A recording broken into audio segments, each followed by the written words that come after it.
समुद्रात शिवरायांचा पुतळा उभारण्यापेक्षा किल्ल्याचं संवर्धन करा। विजन वरळी कार्यक्रमातून राज ठाकरे यांनी सत्ताधाऱ्यांना सल्ला दिलाय। प्रकल्पांबाबत जनतेला विचारत नाहीत, फक्त लादतात अशी टीका देखील त्यांनी केली। बदलापूर अत्याचार प्रकरण मनसेमुळे समोर आलं असाही दावा राज ठाकरे यांनी केला। अरबी समुद्रामध्ये छत्रपती शिवाजी महाराजांचा पुतळा,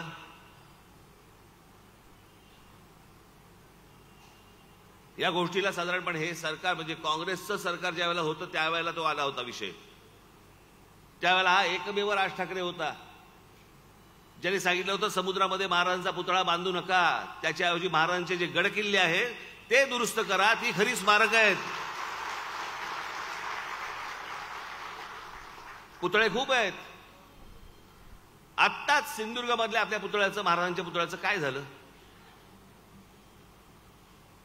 बरं? हे मी तेव्हापासून समजून सांगत होतो, हे हा तर जमिनीवरचा पुतळा, तोही आमच्या लोकांना नीट बांधता येत नाही।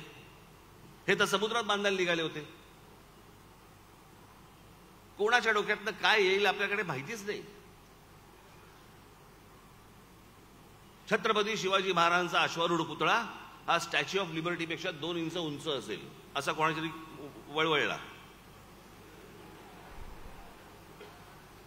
ज्याने स्वतः स्टॅच्यू ऑफ लिबर्टीही पाहिलेलं नाही, ज्याला शिल्पकलाही माहित नाही, कसे पुतळे उभे करतात, काय असतं त्याचं काही गणित माहिती नाहीत, फक्त नुसतं ओरडायचं, बोंबलायचं आणि हे बोंबलून जेवढी हातात पदरात मतं पाडता येतील तेवढी पाडायची। आता एक आपल्या बदलापूरला एक बलात्काराचं, लहान मुलीवरचं बलात्काराचं प्रकरण झालं, आपल्याच लोकांनी बाहेर काढलं, ते नाही तर बाहेरच नसतं आलं।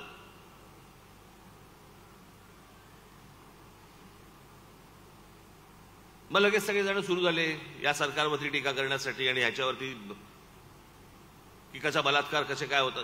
अहो दरवर्षी गेले अनेक वर्ष सुरू आहे, दरवर्षी या महाराष्ट्रामध्ये साधारणपणे बलात्काराचं प्रमाण दरवर्षी 3-3 ते 4-4 हजार आहे।